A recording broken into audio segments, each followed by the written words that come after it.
Corona के चलते देश में जारी लॉकडाउन के गंभीर प्रभाव सामने आ रहे हैं। घरों में कैद लोग काम की चिंता और बेरोजगारी के चलते डिप्रेशन में आते जा रहे हैं। ऐसे हालात में भोपाल में आत्महत्याओं के बढ़ रहे मामले एक तरह से दहशत फैलाने वाले हैं। भोपाल में 38 दिनों में 35 लोगों ने आत्महत्याएं कर ली हैं, यानी लगभग हर दिन एक आत्महत्या हुई है। ये आंकड़े 22 मार्च से 28 अप्रैल के बीच के हैं। पुलिस सभी मामलों की विवेचना कर रही है। इन सभी आत्महत्याओं का कारण कुछ भी सामने आए, मगर एक समानता जरूर है कि आत्महत्या करने वाले सभी लोग किसी न किसी मानसिक रोग से परेशान रहे हैं। इस संबंध में मनोचिकित्सक डॉक्टर सत्यकांत त्रिवेदी ने बताया कि लॉकडाउन की वजह से एंजाइटी और डिप्रेशन बढ़ रहा है। शहर में एंजाइटी डिप्रेशन के केस 10 से 30% बढ़ गए हैं। लॉकडाउन रहेगा नहीं रहेगा, कब खत्म होगा, नौकरी बचेगी नहीं बचेगी, काम कब से शुरू होगा, ऐसी बहुत सारी आशंकाएं हैं जो लोगों के मन में घर कर गई हैं और इसी वजह से डिप्रेशन का शिकार लोग हो रहे हैं।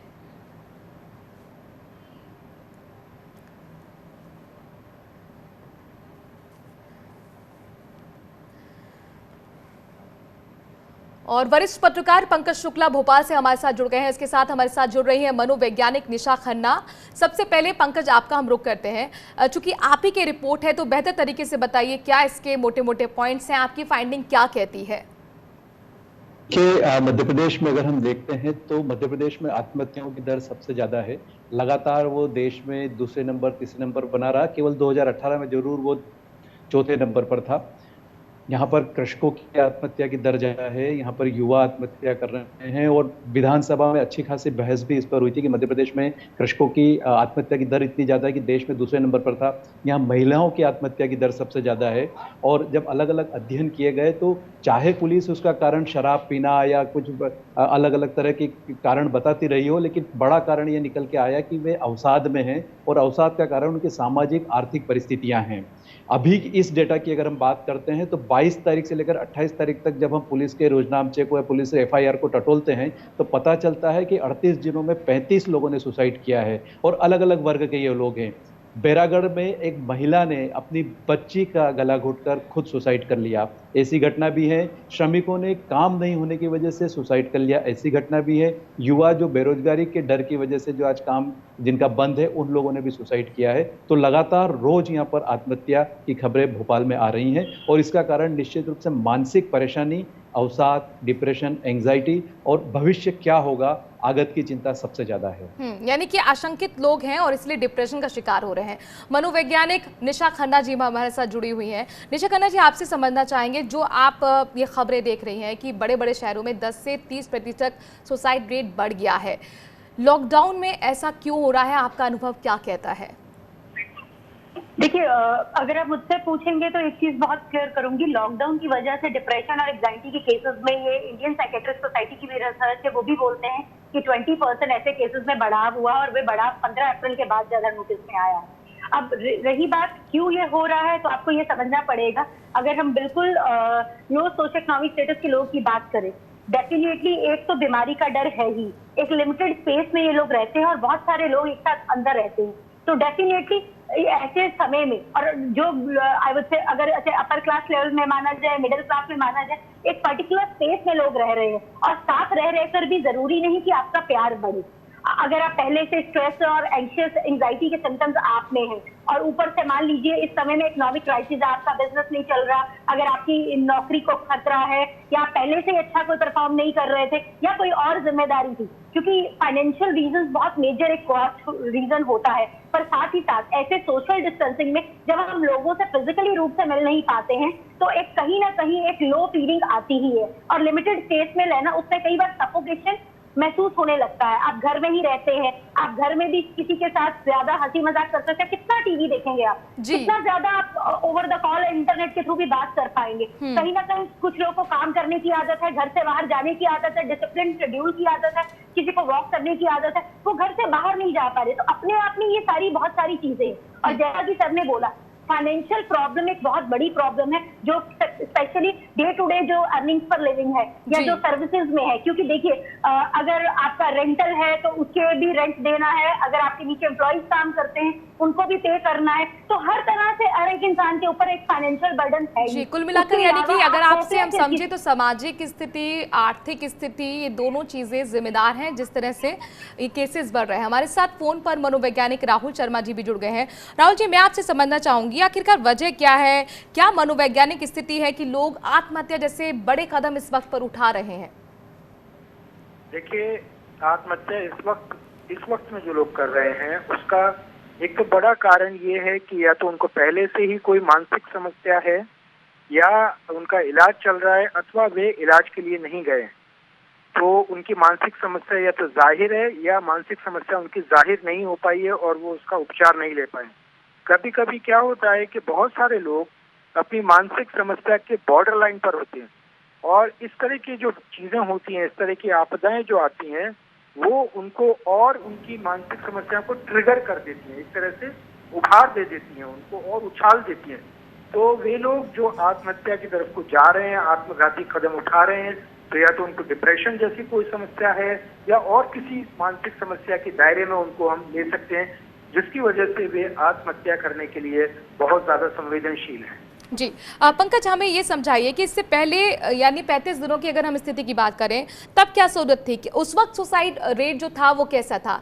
दरअसल ये सवाल मेरा इसलिए है, तो हम क्या इसे लॉकडाउन से जोड़कर देख सकते हैं? क्या हम ये माने कि लॉकडाउन में ये जो सुसाइड रेट है वो ज्यादा बढ़ा है?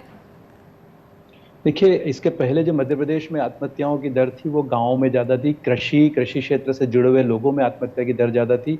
महिलाएं आत्महत्या कर रही थी वो वर्ग थी जो कामकाजी वर्ग में नहीं है, जो बहुत दैनिक रूप से कमा रही हैं या जो पारिवारिक तनाव में जी रही, उन सब की आत्महत्या थी। अभी देखा जा रहा है कि शहरों में आत्महत्या की दर ज़्यादा बढ़ गई है और इसी वजह से ये चिंता का कारण भी बना है और मनोवैज्ञानिक समूह, सारे मनोचिकित्सक भी सलाह दे रहे हैं कि यदि किसी को अवसाद के, एंग्जाइटी के लक्षण दिखाई देते हैं वो तुरंत सलाह ले, ताकि कम से कम जीवन खत्म करने की स्थिति ना पैदा हो।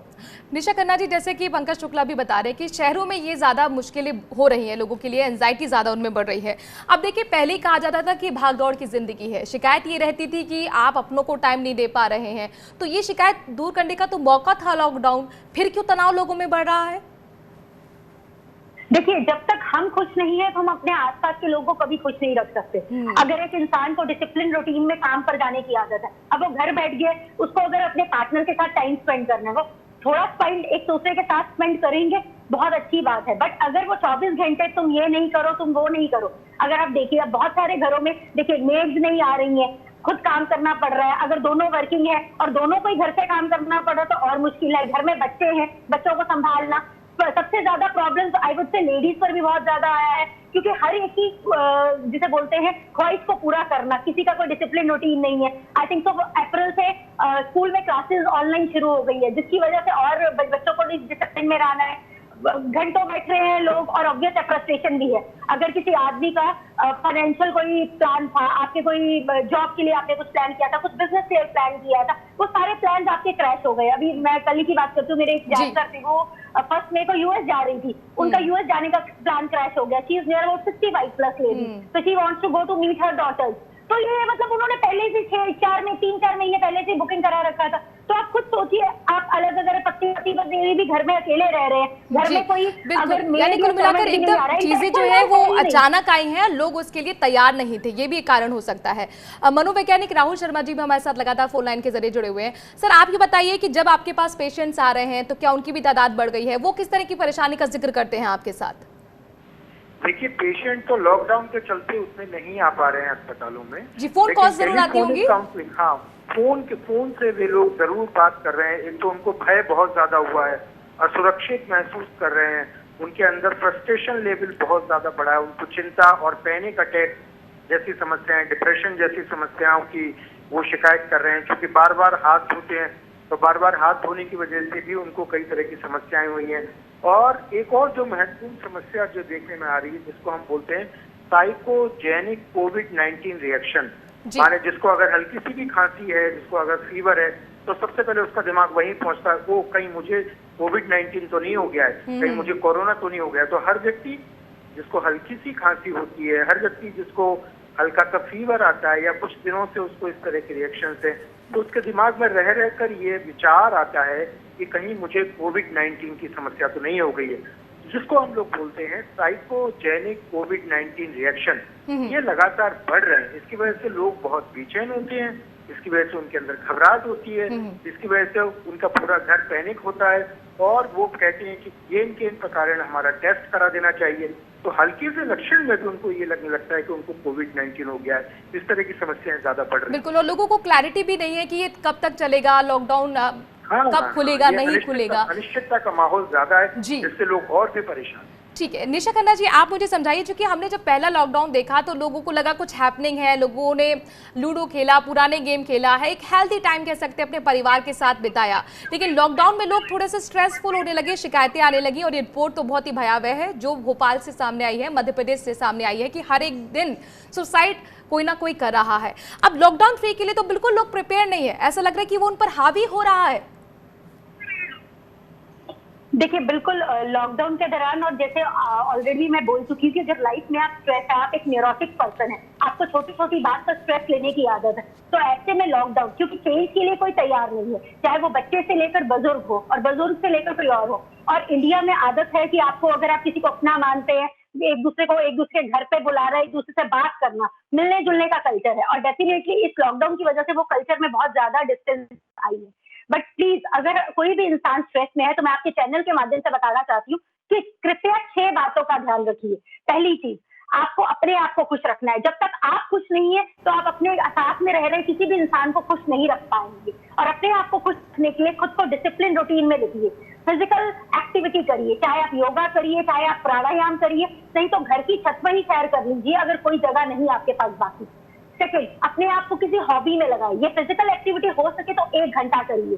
सेकंड, आप अपने आप को किसी हॉबी में लगाओ। 1 घंटा अगर आप रोज किसी हॉबी में लगाते, बिना टीवी के या बिना मोबाइल के, क्योंकि ज्यादा टाइम अगर हम स्क्रीन पर भी लगा रहे, इससे भी हमारे दिमाग पर बहुत ज्यादा इम्पैक्ट पड़ रहा है। बार बार हम कोविड-19 से रिलेटेड खबरें सुन रहे हैं, या हम मूवीज देख रहे हैं, या हम वीडियो गेम्स खेल रहे हैं, तो इससे दिमाग कहीं कंस्ट्रक्टिव तरीके से नहीं चल रहा, हमारा इनटेक ऑफ एनर्जी हो रहा है। और आउटफ्लो ऑफ एनर्जी जैसी चीजें करिए जिससे हमारी दिमाग की नेगेटिविटी बाहर निकले, अंदर नहीं जाए। क्योंकि रीडिंग और या वॉचिंग टीवी या कुछ भी किसी भी माध्यम से स्क्रीन को देखना या कोई गेम खेलना, ये इनटेक ऑफ एनर्जी, और हमें आउटफ्लो ऑफ एनर्जी करनी है। थर्ड थिंग, अपनी हेल्दी डाइट खाइए। हेल्दी डाइट के साथ साथ दिन में 3 से 5 बार थोड़ा थोड़ा खाइए, 3 से 5 लीटर पानी पीजिए। फोर्थ थिंग, मैं हमेशा कहती हूँ कि आप कॉमेडी को अपनी जिंदगी का हिस्सा बनाइए। कोशिश करिए कि रोज 1-1.5 घंटा कॉमेडी देख पाइए, नहीं तो आधा घंटा तो जरूर देखिए। और सिर्फ लॉकडाउन में नहीं, लॉकडाउन के बाद भी, ताकि आपका स्ट्रेस लेवल बैलेंस रहे।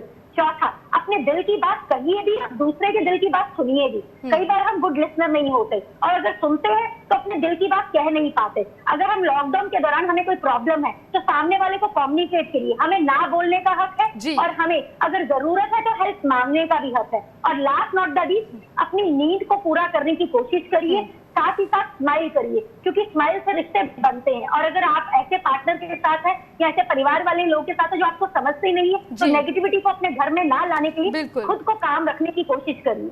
और खुश रहने का एक मात्र तरीका यही हो सकता है कि आपको जो भी पसंद है वो आप जरूर करिए, और कंस्ट्रक्टिव कुछ भी करिए। हमारे साथ राहुल जी भी जुड़े हुए हैं। राहुल जी, ये बताइए कि अभी तो लड़ाई लंबी है, अभी तो 4 मई से लॉकडाउन 3 शुरू होना है, 17 मई तक ये चलेगा, तो क्या आप टिप्स देना चाहेंगे किस तरह से डील करें वो लोग जिनके अंदर बहुत ज़्यादा एंजाइटी है, बहुत ज़्यादा डिप्रेशन बढ़ रहा है? क्योंकि देखिए, एक तो डिप्रेशन का लोग वैसे कुछ शिकार थे, लेकिन उनके लिए तो और भी दोहरी मार है, वो डिप्रेशन तो और भी ज़्यादा बढ़ गया होगा ऐसे वक्त में।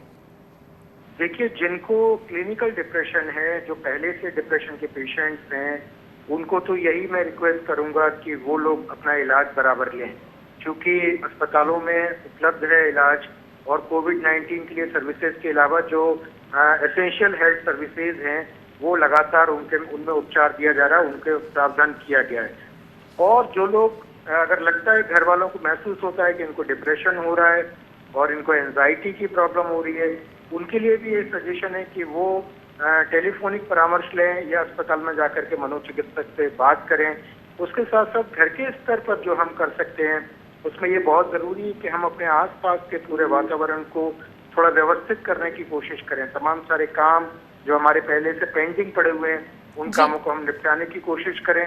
खास तौर से बच्चों और बुजुर्गों के प्रति हमको बहुत ज्यादा संवेदनशीलता बना के रखनी है, बच्चों को ना नहीं करें, बच्चों को प्रश्न पूछने दें, बच्चों को डांटे नहीं और बच्चों को उनके प्रश्नों पर बहुत ही आसान से जवाब दें और उनको इंफॉर्मेटिव काफी ठीक ठाक जवाब बच्चों को दें। बुजुर्गों के साथ में बिल्कुल संवाद बनाए रखना है, बुजुर्गों के साथ में एक्टिव लिसनिंग बना करके रखनी है, उनको सक्रियता के साथ सुनने की जरूरत है, क्योंकि बुजुर्ग लोग इस पेंडेमिक में, इस महामारी में बहुत अलग तरह की परेशानियों को झेल रहे हैं। तो ऐसा नहीं कि हम उन्हें नकार दें, बल्कि उनके पास बैठें, उनसे जो पुराने किस्से हैं, जो तमाम सारी चीजें उनको सुने और तमाम सारी इस तरह की गतिविधियां, रिक्रिएशनल एक्टिविटीज हम जिनको बोलते हैं, उनको हम लगातार घर के भीतर ही छोटे से दायरे में रह करके भी हम ये बहुत प्यारी टिप्स आपने दी है। उम्मीद करते हैं कि जो लोग एंजाइटी का शिकार हो रहे हैं उनके लिए काफी मदद करेगा कोप अप करने के लिए सिचुएशन से। पंकज, आपसे मेरा आखिरी सवाल है, चूंकि आप बता रहे हैं मध्य प्रदेश तो सुसाइड रेट में बदनामी रहा है, लेकिन लॉकडाउन में तो अब ये रेट जब बढ़ा है तो वहां पर क्या सरकार, प्रशासन इस दिशा में कोई कदम उठा रही है? देखिए, प्रशासन का ध्यान सुसाइड की तरफ बिल्कुल नहीं है और बल्कि अन्य बीमारियों के इलाज की तरफ भी बिल्कुल नहीं है। उनका ध्यान केवल अभी कोविड-19 से निपटने की तरफ है और यही सबसे बड़ी समस्या है। दुख की बात यह है कि समाज का भी रवैया मानसिक रोगों के प्रति उतना सकारात्मक नहीं है जितना अन्य बीमारियों को लेकर है। इसे कलंक माना जाता है, छुपाने का प्रयास किया जाता है। कोई व्यक्ति खुलकर ये बताने को तैयार नहीं होता कि वो अवसाद भोग रहा है या वो एंग्जाइटी में है, जब तक कि वो उसे हॉस्पिटल ले जाने की स्थिति ना आ जाए। तो अभी चूंकि ये मध्यम और मध्यम में उच्च मध्यम वर्ग की तरफ ये समस्या बढ़ रही है, तो लगातार ये काउंसलिंग की सलाहें दी जा रही है और कहा जा रहा है कि यदि आपको शुरुआत में ही सिम्टम नजर आते हैं तो आप बताएं। यहाँ तक कि पुलिस भी उनके पास जब फोन आते हैं, हमने बात की थी, डायल 100 पर जब फोन आते हैं तो जरूर सलाह देते हैं आप अपने डॉक्टर से बात करिए, वो आपको वैसी दवाइयां बताएंगे जो बाजार में उपलब्ध है, जिनको लेकर आप कम से कम अपने तनाव से सामना कर सकते हैं। बिल्कुल, और आप स्वराज एक्सप्रेस भी अपील करेगा कि अपने परिवार में अगर आपको लग रहा है कि कोई डिप्रेशन का शिकार हो रहा है, अलग तरीके के सिम्टम दिख रहे हैं, चुपचाप रह रहा है, एक्सप्रेस नहीं कर रहा है, तो जरूरी ये है कि बिना समय गवाए मनोचिकित्सक, मनोवैज्ञानिक से आप संपर्क करें, उनसे टिप्स लें। और हमारी भी यही कोशिश थी राहुल शर्मा जी के जरिए, निशा खन्ना जी के जरिए, जिन्होंने बेहतरीन टिप्स आपको दिए हैं। शुक्रिया राहुल जी हमसे जुड़ने के लिए। निशा, आपका भी शुक्रिया। पंकज शुक्ला, आपका भी बहुत बहुत शुक्रिया।